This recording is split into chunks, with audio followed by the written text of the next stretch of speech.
So you want to stop ruminating, but the more you try, the worse it gets. When we come across a problem, we like to think our way out, because it works in so many other areas of our life. When we have a problem at work, when we have a problem with our relationships, we think, you know what, I can just fix it. I can find a way to fix it. But problem is, with ruminating, the more we try and fight it, the more analytical, the more thoughts we add to the rumination, to the thoughts, the more tired our brain gets, the more weary our brain gets, because we start to see more and more dangers, and we just start to get overwhelmed, which kind of creates this vicious cycle of rumination. So what can we do? Well, this is why we need to change the strategy. You see, we can't think our way out. We can't run away from something that's in our head. Instead, we need to learn to embrace it. We need to embrace that feeling of, this is my thoughts. Embracing the thoughts sounds painful, but trust me, here are some techniques that we can use to stop ruminating. So the first technique to stop ruminating is when you notice that you've been hooked by a thought, such as, I was so stupid. Why did I say that? Unhook it by taking a step back from the thought and say to yourself, I'm noticing a thought where I said I was stupid. So that's the first step. Step back from the thought and say to yourself, I noticed I was having the thought X, Y, and Z. Okay? Then the next step after that is take another step back. Now think to yourself, now say to yourself, I'm noticing I'm just having a thought that was, I said something about I was stupid. Okay? So again, you've gone from I'm having a thought to I'm noticing I'm having a thought. Yeah. And then if you want to take that even further, step back and say to yourself, I notice I'm having just another thought about being stupid. Okay. So again, you're just taking it back even further. You're discontinuing, allowing yourself to get too caught up in the thoughts.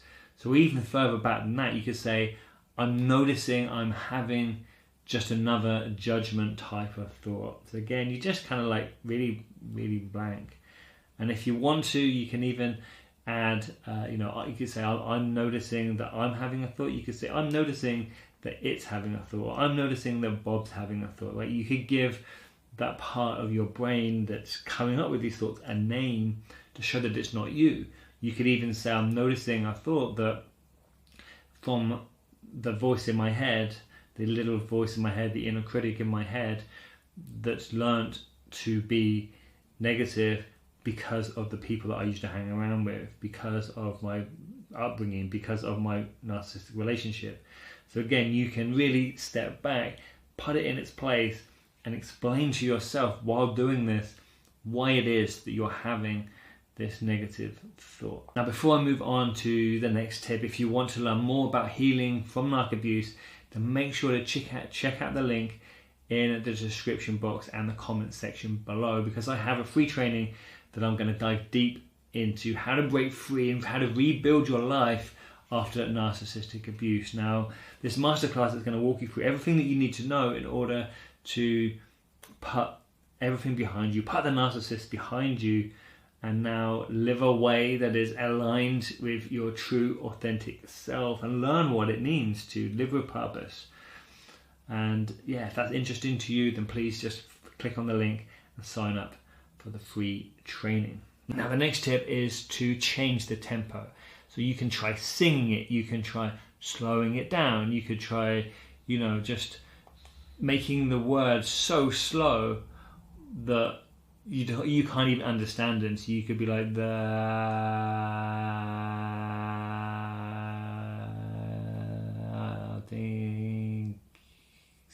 thinking was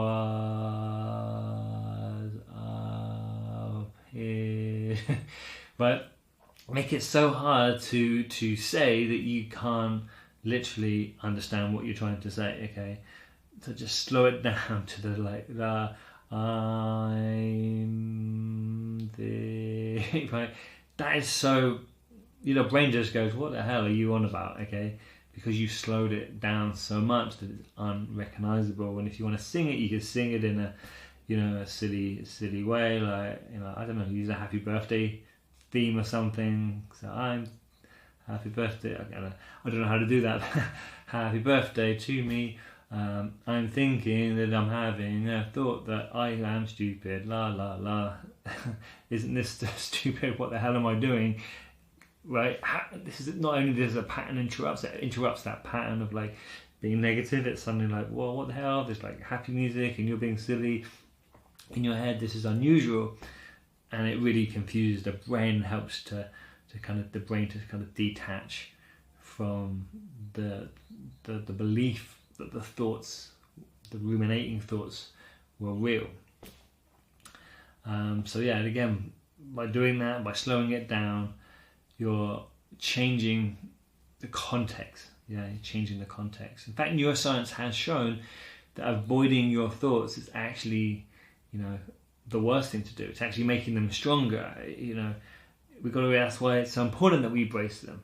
As a therapist, I've worked with many clients who ruminated for years until they literally start to do these 3 daily techniques. And when they started to do these techniques, they found that life just changed. They could kind of get out of their head and suddenly like, oh wow, that's really weird. I don't keep ruminating anymore. The next tip is to make friends with it. So this means give it a name, tell it it's okay, tell it thank you, tell it, hey look, I know that there's a good intention behind what you're trying to say. I know that you care about me. I know you just saying I'm stupid so that I don't make mistakes and then don't get hurt. But you know what? You don't need to do that for me anymore. I appreciate that you're trying to help me, because you don't want me to try new things. New things mean failure, and that would be scary. But you know what? I'm actually okay with failure, because I know that if I fail, if people don't like me, that's okay, because I know that is on the path to my new self, right? So it's tapping in to that part of you, that compassionate part of you, right? The compassionate part of you, in the same way you would be if you had a 5-year-old child come up to you and say, hey, I'm feeling a bit stupid. You'd say, you're not stupid, like no one gets it the first time. It's okay to have those thoughts. You'd be compassionate. So be compassionate to yourself. Be compassionate to your inner child. Be compassionate and tell yourself it's okay to be you. It's okay to make mistakes. Nothing's perfect. Just take imperfect action daily. That's all I can ask of you, and I'll love you for that. So guys, remember that your inner voice is there. It's trying to help you. You're not broken, and you are on a road to recovery. Try new things, embrace the feeling from a detached place, and if you're struggling, please get in contact. Thanks for watching the video, and if it was useful, please subscribe and don't forget to register for my free training. Namaste.